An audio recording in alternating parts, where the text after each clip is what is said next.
This is your local arts perspective. This is the Arts Overlook. Hello and welcome to the Arts Overlook. We have nothing but toe-tapping, ear-soothing fun this week. Stay tuned as we feature some area artists whose love for music and funky grooves make them worth a listen. We'll first start with someone who's become sort of a musical staple here in Cedar Falls. Her name's Karla Ruth and she just released a new album called Ordinary Day. Here's more. My name is Karla Ruth, and I am a singer-songwriter from here in the Waterloo Cedar Falls area. I'm a proud member of the Cedar Valley Acoustic Guitar Association, which is a great group of musicians, basically just guitar players who, there's no membership fee. We just like to get together, have meetings, and share music. I feel very fortunate to be a part of that musical community. I watch you on stage and your music aches deep in my soul. Long for the chance someday to tell you the words that may fail me, but I'd like you to know you're just too much steak for one dinner plate. You're too many grapes for one wine, too much coffee for one tiny cup, and you're too much candy for a dime. I have always wanted to play guitar. I remember when I was about 8 years old, I begged my mom for guitar lessons. And my mother, who was a shy person, I remember one day we were driving by and we happened to see a garage band rehearsing, and keep in mind this was the 60s, and this was totally out of character, but when I begged her, I said, Mom, maybe one of those guys could teach me how to play guitar. And she stopped the car and she went in and politely asked these guys if anybody taught guitar, which it ended up that they didn't, but it shows that she knew how important it was that I start playing guitar and how important music was to me even then. Really, playing guitar for me was, I was a shy kid, so it was a way for me to get people to notice me. But I always loved music, and even after I first started guitar at 9, I started writing songs. I went to UNI and I started out as a music major. What I learned after 2.5, 3 years there is that I didn't really want to teach music. Really, I just wanted to play music. And I ended up in another career, actually a career in television, kind of by accident. But I always wanted to get back to be able to work on my music. I always wanted to write songs. And in 2000, I quit my job, my quote-unquote real job, and left a regular paycheck and benefits to go off and write songs again. Join the French for Legion or be on Survivor next season. You can even take that new shuttle into space.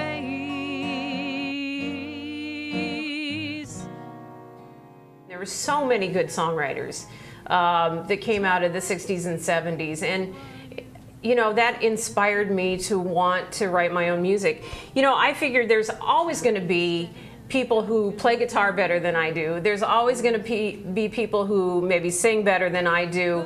Well, I know there will be, but there's only one Karla Ruth who writes. There's only me and my life experiences to be able to form these songs. You look at me, you look right at me, but you see right through. I'm invisible to you. I had a gentleman ask me one time, he said, well, now are all these songs about you? And the real answer is no, they're not. How could they be? Because my songs are way more interesting than I am. But I think as a songwriter, you're an observer. Just like any writer, and you tap into what you think is important. And I think using your music to tell a story is one of the most valuable parts about being a songwriter, because you can, for that 3.5 minutes or 4 minutes that that song lasts, people are going to listen to that story. You pay for affection at much too high a cost.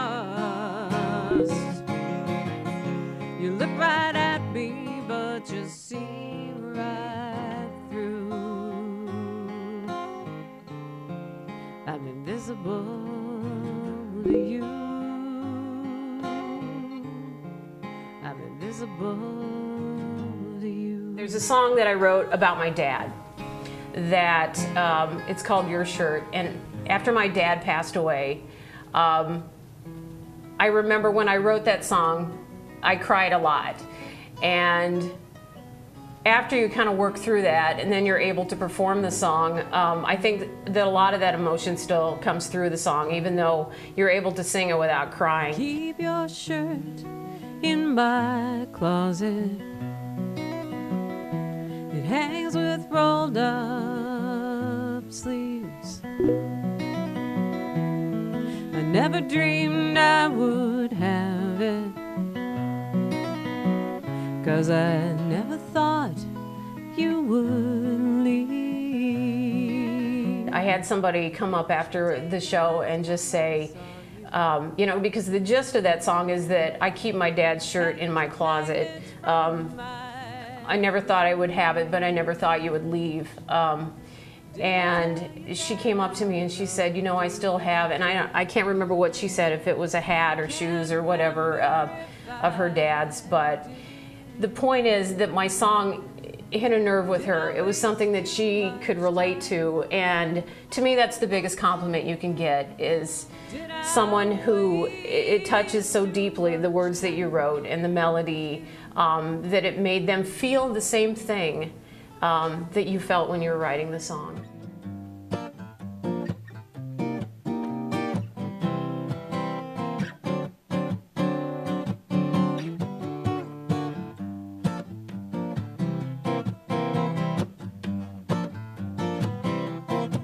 Oh, you're a cool one, the way you carry yourself. You extend a warm hand, but there's a nip in the air. You come from a land of stars where worlds apart, where you've chilled to perfection.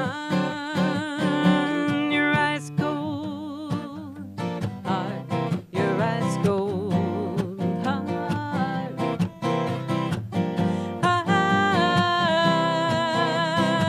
Ice cold heart. I listen to your music, it always made me inspired, but my source of admiration is just a coward and a liar. Down like the branch in a thunderstorm, I realize I'm just part of debris crushed by your eyes. Ice cold heart, your ice cold heart.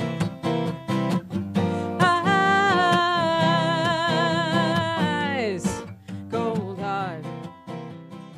Now we move from a more seasoned musician to a band of individuals who are still relatively new to the Cedar Valley music scene. Their name is Grinning Match, and much like Karla Ruth, their passion for writing and performing music has impacted their lives as well as others.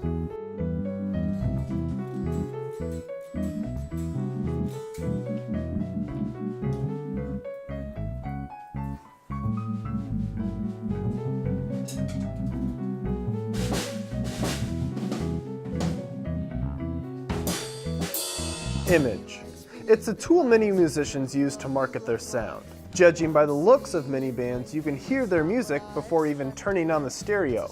Image has become such a significant part of music that entire classifications of human beings have been created as a result. Some more known artists aren't even given the choice of what to wear on stage due to the importance of image. But take one look at the members of Grinning Match, and you won't be given any clues. The band's refreshing dedication to fun and rejection of image forces one to listen to their music before making any judgments. And once you hear one of their albums or see them live, everything makes sense and you know exactly who Grinning Match are. The band is made up of 4 people. On drums we have Alan Mazzarella. On the bass guitar we have Aaron Mazzarella, they are brothers. Then on keys and also other random instruments like the accordion or the harmonica, we have Eric Pakala, who is their cousin. And then On vocals and guitar is me, Ben Rendell. Grinning Match has been together for nearly 3 years and has released 2 full-length albums called A Bird in Hand and the brand spankin' new While I Was Wrong, I Was Right. In the case of Grinning Match, friendship and family and fun actually came before the band. Guitarist and lead vocalist Ben Rendell and keyboardist Eric Pakula, longtime friends, recruited Eric's cousins Aaron and Alan Mazzarella to play in their band before either of the brothers even knew how to play an instrument. They started learning bass and drums, and we, one night, went over to their house, to this very basement actually, and started jamming out. It was just instant chemistry and just instant fun, really. That fun convinced Rendell and Pakula that a band was worth pursuing, and the two decided upon the name Grinning Match, a somewhat awkward and lighthearted, yet fitting name for the sound they went on to create. We came up with a list of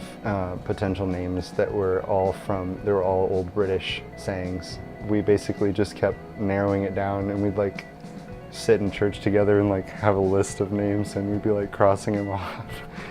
And we pretty much just narrowed it down to Grinning Match because we thought it was really cool. And what it describes is a competition where you have to make a really weird face in a horse's collar to win a small prize, and it just sounded like something that our music really meshed with, so we went with it.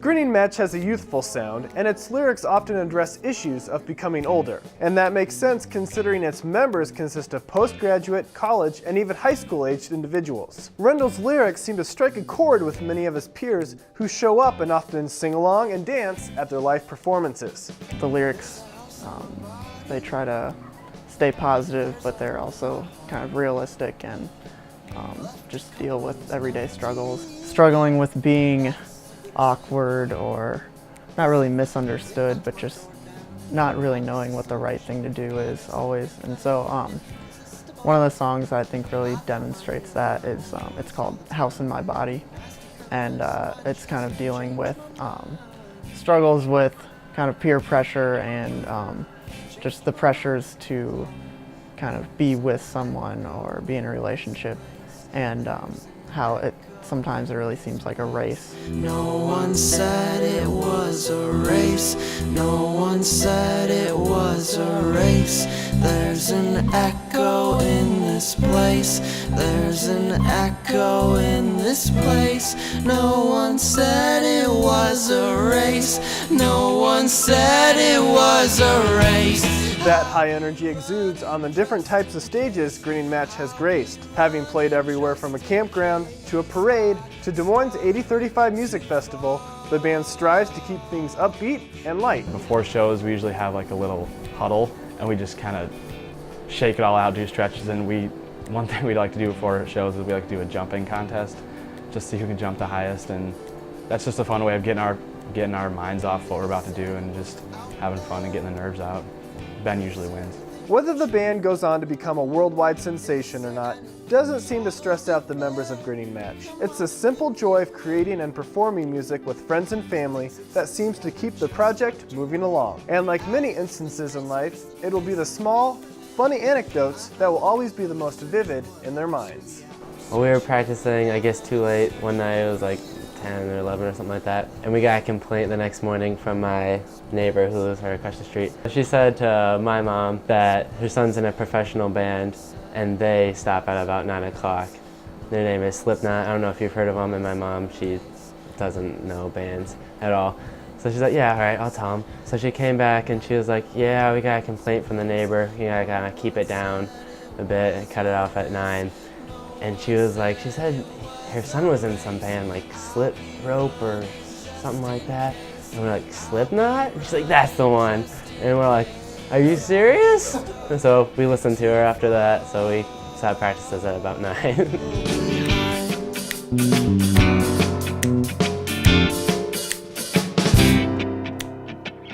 There's a house in my body.